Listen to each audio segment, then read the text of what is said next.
इतना है उसके आधार पर। तो इस वक्त की बड़ी खबर आपको बता दें, नीतीश कुमार की तरफ से जो बड़ी बातें कही गई हैं वो हम आपको बता रहे हैं। न्याय के साथ विकास का हमारा संकल्प है और इसके साथ उन्होंने कहा है कि 50 से 65% आरक्षण करने की मांग की है नीतीश कुमार ने। केंद्र से आरक्षण बढ़ाने की मांग नीतीश कुमार की तरफ से की गई है। 50 से 65% तक करने की मांग की गई है सीएम नीतीश कुमार की तरफ से। और केंद्र की तरफ से को यह आग्रह किया गया है सीएम नीतीश कुमार की तरफ से, और केंद्र सरकार से ये मांग की है सीएम नीतीश कुमार ने कि आरक्षण का दायरा बढ़ाया जाए।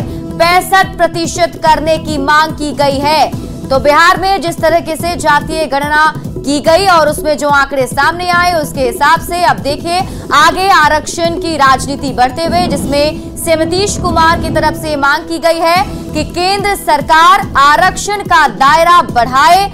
50% से 65% करने की मांग सीएम नीतीश कुमार की तरफ से की गई है। तो आज सीएम नीतीश कुमार विधानसभा में जब बोल रहे थे तो उन्होंने बहुत सारी बड़ी बातें कही हैं, जिसमें उन्होंने कहा है कि न्याय के साथ विकास का हमारा संकल्प है। पंचायतों में विशेष शिक्षा अभियान चलेगा। करीब 94 लाख से अधिक गरीब परिवार हैं और इसी वजह से ये आरक्षण की मांग सीएम नीतीश कुमार की तरफ से की गई है। यानी जो आंकड़े सामने आए हैं जातीय गणना के दरमियान, जिसमें जातियों का तो पता चला ही, साथ ही साथ उन जातियों के आर्थिक स्थिति की भी जानकारी जुटाई गई थी और उसे सुधारने की जरूरत है। ये कहते हुए सीएम नीतीश कुमार ने कहा है कि 94 लाख से अधिक परिवार गरीबी रेखा में है और ऐसे में केंद्र सरकार आरक्षण को बढ़ाए। तो ये केंद्र सरकार से बड़ी मांग की है सीएम नीतीश कुमार ने। आरक्षण का दायरा बढ़ाने की मांग की गई है। पहले से ही ये अंदेशा लगाया जा रहा था कि जब जातीय गणना की रिपोर्ट सामने आएगी उसके बाद आरक्षण का दायरा बढ़ाने की मांग की जा सकती है। आनंद अमृतराज हमारे सहयोगी अधिक जानकारी के साथ जुड़े हुए हैं। आनंद, अब सीएम नीतीश कुमार ने आरक्षण बढ़ाने की मांग कर दी है। देखिए, निश्चित तौर से आज बिहार विधानसभा में जब आर्थिक रिपोर्ट रखी गई और उसके बाद ही कयास लगाया जा रहा था कि मुख्यमंत्री बड़ी घोषणा कर सकते हैं और घोषणा यही थी कि आरक्षण का दायरा बढ़ाया जा सकता है। और मुख्यमंत्री ने साफ कर दिया कि बिहार में आरक्षण का दायरा बढ़ाकर 50 से बढ़ा के 65% कर दी गई है।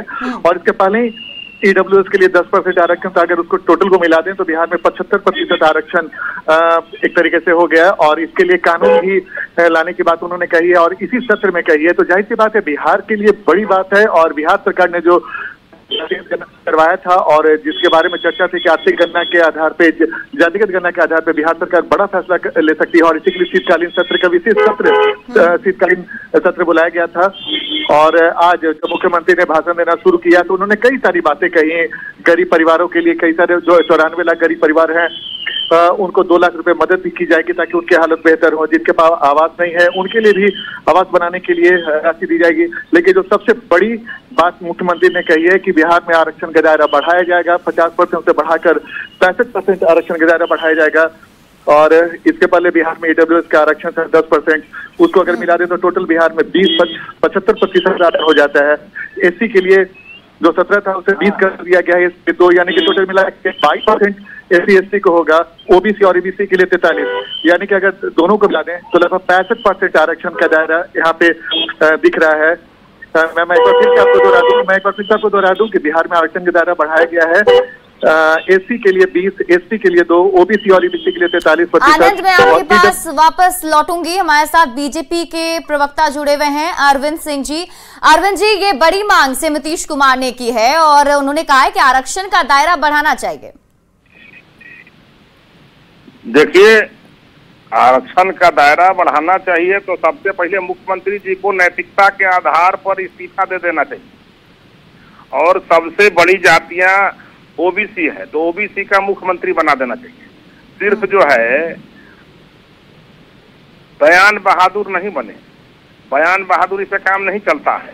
कुछ समाज में आइकॉन पेश करें तो माननीय मुख्यमंत्री जी का आइकॉन तभी पेश होगा जब वो मुख्यमंत्री पद से इस्तीफा दे करके, क्योंकि उनकी जाति की जनसंख्या बहुत कम है तो इसलिए उनको मुख्यमंत्री बनने का नैतिकता के आधार पर कोई, लेकिन वो तो आंकड़ों का हवाला देते हुए ये मांग कर रहे हैं, कह रहे हैं 94 लाख से अधिक परिवार जो है वो गरीब है और जो आर्थिक स्थिति सामने आई है जातीय गणना के दौरान उसमें ये मदद उन्हें मिलनी चाहिए। तो मदद मिलनी चाहिए। तो जो गरीब जात है, जो सबसे गरीब है आंकड़ों के आधार पर, चाहे वो समाज के किसी वर्ग का हो, उसको आरक्षण बढ़ाना चाहिए। और नहीं तो माननीय मुख्यमंत्री जी को नैतिकता के आधार पर बिहार के मुख्यमंत्री से इस्तीफा दे करके और बिहार के मुख्यमंत्री को अति पिछड़ा समाज को सौंप देना चाहिए। चलिए मैं आपके पास वापस लौटती हूँ। हमारे साथ जेडीयू के प्रवक्ता अभिषेक झा भी जुड़े हुए हैं। अभिषेक जी, यहाँ जहां एक तरफ मुख्यमंत्री नीतीश कुमार आरक्षण का दायरा बढ़ाने की मांग कर रहे हैं और वहीं दूसरी तरफ बीजेपी की तरफ से हमला ही बोला जा रहा है, हमारे साथ बीजेपी के प्रवक्ता भी जुड़े हुए हैं। ये भाजपा के दोहरे चरित्र को तो मुख्यमंत्री जी ने पहले ही उजागर कर दिया है। मुख्यमंत्री जी पिछड़ों के हितैषी हैं, दलितों महादलितों के विषय में सोचते हैं, अपने कृत्यों से साबित किया है। और सबसे बड़ी बात जो है वो बिहार में जातीय गणना करवाकर रिपोर्ट सार्वजनिक करना एक ऐतिहासिक कदम है। बिहार मॉडल की चर्चा पूरे देश में हो रही है। अब दबाव इन लोगों पर बन रहा है। सबके बीच मुख्यमंत्री जी ने जो बात कही है, हमारी पार्टी की मांग पहले से भी रही है कि संविधान में संशोधन करके इस कैप को निश्चित रूप से हटाया जाना चाहिए ताकि दायरा बढ़ सके और सबको लाभ मिल सके, सबके हित में, चाहे वो किसी भी समाज से आने वाले व्यक्ति। लेकिन भारतीय जनता पार्टी के लोग पहले ही एक्सपोज हो चुके हैं। बिहार में साजिश रची ताकि बिहार में जातीय गणना नहीं हो सके और देश के स्तर पर वादा करके भी मुकर गए, जातीय जनगणना नहीं करवाई। और अब आरक्षण के इस पहलू पर भी इनका जो दोहरा चरित्र है वो क्या। अरविंद जी, आप सुन रहे हैं, अभिषेक झा कह रहे हैं कि आपके दोहरे चरित्र का पर्दाफाश कर दिया है सीएम नीतीश कुमार ने। जब माननीय मुख्यमंत्री जी का इस्तीफा का नाम हुआ कि ये सबसे मतलब कम जाति है इनका, तो उस पर इनको इस्तीफा दे देना चाहिए नैतिकता के आधार पर लोग बयान देते हैं। ये सबसे पहला चीज है कि इनको माननीय मुख्यमंत्री जी का इस्तीफा कराना चाहिए। भारतीय जनता पार्टी ने जब सरकार में था नीतीश कुमार जी के साथ, तो जातीय जनगणना कराने के लिए पुरजोर समर्थन करके और हमने जो है जातीय जनगणना की तरफ सरकार को प्रेरित किया और आज उसमें सहयोगी हम बने। और जब रिजल्ट आ गया तो इनको दर्द हो रहा है और माननीय मुख्यमंत्री जी को सबसे पहले इस्तीफा देना चाहिए और इस्तीफा दे करके और किसी अति पिछड़ा समाज के व्यक्ति को बिहार का मुख्यमंत्री का कमान सौंपना चाहिए। तब लगेगा कि बिहार में जो है एक आइकॉन का ये है।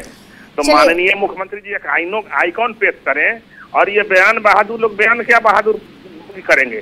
भारतीय जनता पार्टी के डर से इनकी बेचैनी बढ़ी हुई रहती है। भारतीय जनता पार्टी समाज के अंतिम पंक्ति में बैठे हुए व्यक्ति को जब तक न्याय नहीं मिलेगा, जब तक समाज के मुख्य धारा से नहीं जुड़ेगा, तब तक चैन से बैठने वाले हम लोग नहीं हैं। माननीय नरेंद्र मोदी जी के नेतृत्व में इस देश से गरीबी हटाने का संकल्प भारतीय जनता पार्टी ने लिया है। चलिए, बहुत बहुत शुक्रिया हमारे साथ जुड़ने के लिए अरविंद जी। और हमारे साथ हमारे सहयोगी आनंद अमृतराज लगातार जुड़े हुए हैं। उनके पास मैं जाऊं उससे पहले सीएम नीतीश कुमार की आज क्या कुछ बड़ी बातें रही वो आपको सुनाते हैं। अगर केंद्र सरकार जाति आधारित जनगणना पूरे तौर पर करा करके, और हम तो आग्रह करेंगे उनसे भी कि आर्थिक स्थिति की भी पूरी जानकारी सबका ले लीजिए और उसी से और नीतियां वहां से बना दीजिए, तो उससे सबको लाभ होगा, सब आगे बढ़ेगा। हम तो केंद्र सरकार से भी अपील करेंगे और जो कुछ भी रिपोर्ट है हम लोग ये सारी रिपोर्ट आज यहां मीटिंग हो रही है और विधान परिषद में भी हो जाएगा। उसके बाद सब हम लोग केंद्र सरकार को भी ये सारी बातों को भेज देंगे कि आप लोग भाई आगे और जो करना है करिए। अब हम लोग तो यहां पर कर चुके हैं, इसलिए यहां के सुधार के लिए हम लोगों की हैसियत है उसको करेंगे, लेकिन साथ साथ बिहार एक गरीब राज्य है, इसको विशेष राज्य का दर्जा दे दीजिए ताकि बहुत उत्थान होगा और बिहार बहुत आगे बढ़ेगा। और केंद्र के लोग अगर बिहार को सुनो ना, अरे यार